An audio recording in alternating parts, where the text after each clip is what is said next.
These include delusions, hallucinations, disorganized thinking or speech, and disorganized motor functioning. Negative symptoms. Negative symptoms include diminished emotional expression and avolition. Let's start with discussing delusions. A delusion can be defined as an idiosyncratic belief or impression that is maintained despite being contraindicated by reality or rational argument, typically as a symptom of a mental disorder. In simpler terms, it is a belief that a person holds despite the fact that there is no evidence for the belief in terms of reality. The content of delusions may vary and include a variety of themes, for example, being persecutory, referential, somatic, religious, or grandiose. Persecutory delusions include the belief that one is going to be harmed or harassed by an individual, organization, or another group, with these delusions being the most common delusions found in psychotic disorders. Referential delusions are also common, and these include the belief that certain gestures, comments, and environmental cues are directed at the individual. Grandiose delusions include the belief that the individual has exceptional abilities, wealth, or fame. Nihilistic delusions involve the conviction that a major catastrophe will occur or is about to occur. Somatic delusions focus on preoccupations with regards to the individual's health and organ functions. Delusions are viewed as being bizarre if they are improbable or unlikely, and if they are not understandable to same culture peers, and if they do not derive from ordinary life experiences.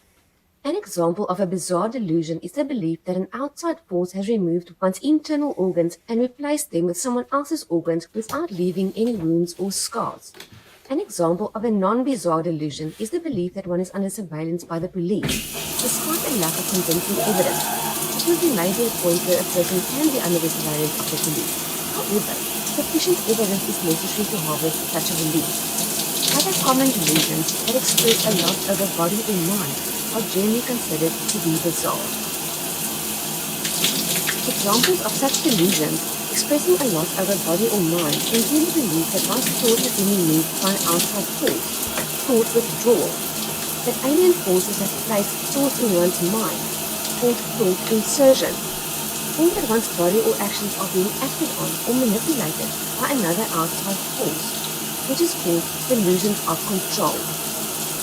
Hallucinations are experiences involving perception that occur without an outside stimulus. To the person experiencing them, they are vivid and clear, with the full force and impact of normal perception and not under the voluntary control of the individual. The individual thus cannot drive the hallucination away, chase it away, or stop it from happening voluntarily. Auditory hallucinations are the most common in schizophrenia and related disorders, but they may occur in any sensory form. Auditory hallucinations are most often experienced as voices, whether familiar or unfamiliar, with such voices being perceived as distinct from the individual's own thoughts. For a formal diagnosis, hallucinations must occur when the individual is fully awake and functioning. Hallucinations that occur while one is falling asleep or whilst asleep are considered within the normal range of experience. Students, please note that hallucinations may be a normal part of religious experiences in certain cultural contexts. Let us talk about disorganized thinking. Disorganized thinking is typically inferred from the individual's speech output. The individual may show derailment or make loose associations, indicating switching rapidly from one topic to another. Answers to questions may be indirectly related or completely unrelated, indicating tangentiality. It is rare for speech to be completely incomprehensible and disorganized. Please note that less severe disorganized thinking or speech may occur during the prodromal and decidual phases of schizophrenia. The prodromal phase is at the onset of the disease, and the decidual phase is after the severe symptoms of schizophrenia have subsided. Grossly disorganized behavior or abnormal motor functioning in adults may manifest in a variety of ways, ranging from being childlike and silly to be rendered with unpredictable agitation.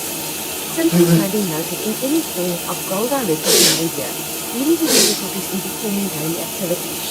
This symptom may also include feelings of catatonia.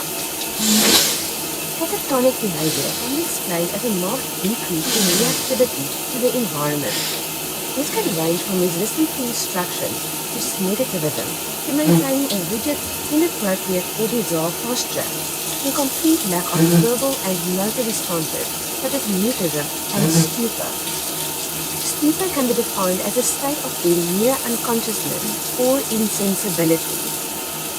Catatonia can also include purposeless and excessive motor activity without an obvious cause, or catatonic excitement.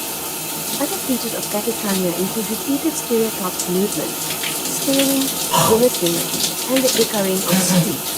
Catatonia can occur in schizophrenia and other mental disorders, such as bipolar and depressive disorders with catatonia, and medical conditions, such as catatonic disorder due to a medical condition. Let us consider the negative symptoms of psychotic disorders. As mentioned earlier in this section, the negative symptoms associated with psychotic disorders include diminished emotional expression and avolition. The diminished emotional expression in schizophrenia indicates a reduction in the expression of emotions of the face, eye contact, intonation of speech, and movements of the hands, head, and face that normally emphasize emotion in speaking or interacting with someone. Avolition is a decrease in motivated and self-initiated, purposeful activity. For example, the person may sit still for long periods and show little interest in participating in work or social activities. Other negative symptoms that are not so prominent include alogia, anhedonia, and asociality. Before we move on to the next section of the lesson, let us have a look at other negative symptoms. Alogia refers to diminished speech output. Anhedonia is the decreased ability to experience pleasure from positive stimuli or degradation in the recollection of pleasure previously experienced. Asociality refers to the apparent lack of interest in social interaction and may be associated with avolition, but it can also be associated with limited opportunity for social interaction. Students, it's now time for the next part of our lesson. This second section of our lesson entails discussing schizophrenia. Let's continue with that. Students, the DSM-5 notes 6 criteria for the diagnosis of schizophrenia. Let us briefly consider them. Criteria A of the DSM-5 states that 2 or more of the following, each present for a significant portion of the time during 1 month, must be present. At least one of these must be 1, 2, or 3. Number 1 is delusion. Number 2 is hallucination. Number 3 is disorganized speech. Number 4 is grossly disorganized or catatonic behavior. And 5 is negative symptoms, such as diminished emotional expression or avolition. Criterion B for schizophrenia states that for a significant portion of the time since the onset of the disturbance, the level of functioning in one or more major areas, such as work, interpersonal relations, or self-care is markedly below the level achieved before the onset, or when the onset is in childhood or adolescence, which is extremely rare. There is a failure to achieve expected levels of interpersonal, academic, or occupational functioning. Criterion C of the DSM for schizophrenia states that continuous signs of the disturbance persist for at least 6 months. This 6-month period must include at least 1 month of symptoms that meet criteria A and may include periods of prodromal or residual symptoms. Criterion D for schizophrenia states that schizoaffective disorder and depressive or bipolar disorder with psychotic features have been ruled out. Let's continue with criteria E and F. Criterion E states that the disturbance is not attributable to the physiological effect of a substance, which is a drug of abuse or a medication, or another medical condition. And finally, criterion F states that if there is a history of autism spectrum disorder or a communication disorder of childhood onset, the additional diagnosis of schizophrenia is made only if prominent delusions or hallucinations, in addition to the other required symptoms of schizophrenia, are also present for at least 1 month. What are some additional diagnostic features of schizophrenia? Let us peruse them. Individuals may exhibit a variety of unusual or odd beliefs that are not delusional, such as ideas of reference or magical thinking. They may have unusual perceptual experiences, such as sensing an unseen person. All this speech may be generally understandable but vague, and the behavior may be unusual but not totally disorganized, for example, mumbling in public. Negative symptoms are usually common in the prodromal and residual phases and can be severe. Socially active individuals may become withdrawn from previous routines, which may be the first sign of the disorder.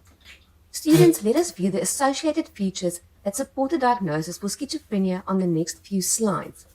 These include inappropriate affect or emotions, such as laughing in the absence of an appropriate stimulus, a mood that can be characterized as being depressive, anxious, or angry, disturbed sleeping patterns, such as sleeping during the day and being active at night. Further associated features of the disorder include cognitive deficits that lead to vocational and functional impairments, such as deficits in declarative memory, working memory, language function, slower processing speed, and other executive functions. Social cognition deficits, such as the inability to infer the intentions of other people. And finally, a lack of awareness of the disorder, called anosognosia, which refers to a severe lack of insight. Anosognosia leads to higher relapse rates and not adhering to treatment. The most prominent features of schizophrenia, which include the psychotic features, typically emerge between the late teens and the mid-30s, with the onset before adolescence to be very rare.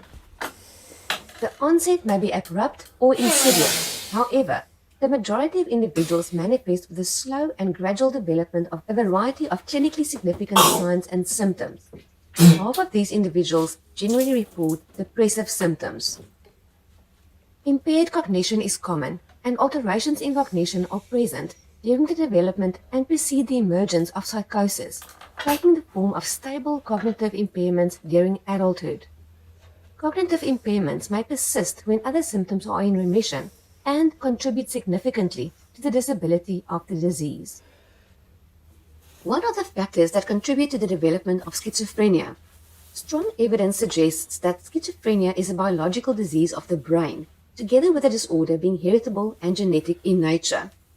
Functional magnetic resonance imaging, or fMRI, and computerized tomography studies have documented structural differences between the brains that are considered normal and schizophrenic patients' brains. The results of these mentioned studies indicate that patients with schizophrenia show a 25% less volume in gray matter in their brains, notably in the temporal and frontal lobes of the brain, and known to be responsible for the coordination of thinking and judgment. Positron emission tomography and fMRI studies have also indicated lower levels of activation in the middle frontal cortex and inferior parietal cortex for schizophrenic patients compared to those not suffering from the disorder. These low levels in the brain are associated with the negative symptoms of schizophrenia, indicating lower brain activity in key brain areas. Students, let us look into the risk factors for the development of schizophrenia a little more. Further findings indicate an increased level of dopamine in the brains of those suffering from schizophrenia. Dopamine is a neurotransmitter and performs a messaging function in the brain. Antipsychotic medications block the effects of overly active dopamine levels in the brains of schizophrenic patients. The DSM-5 stipulates that environmental, genetic, and physiological factors play a role in the development of schizophrenia. Environmental factors include certain seasons and urban areas, and genetic and physiological factors include genetic links in the form of risk alleles in terms of genes that have been linked to schizophrenia. Final risk factors for the development of schizophrenia include hypoxia at birth, which is, as you know, not receiving oxygen or enough oxygen at birth, as well as higher paternal age. Students, please note that a higher paternal age does not always lead to the development of schizophrenia, but rather it has been linked to a few cases of schizophrenia and is therefore listed as a risk factor. How about the risk of suicide in schizophrenia? The risk of suicide or attempted suicide in schizophrenia is significant. Horton et al., as cited in the DSM-5, note that 5% to 6% of individuals with a schizophrenic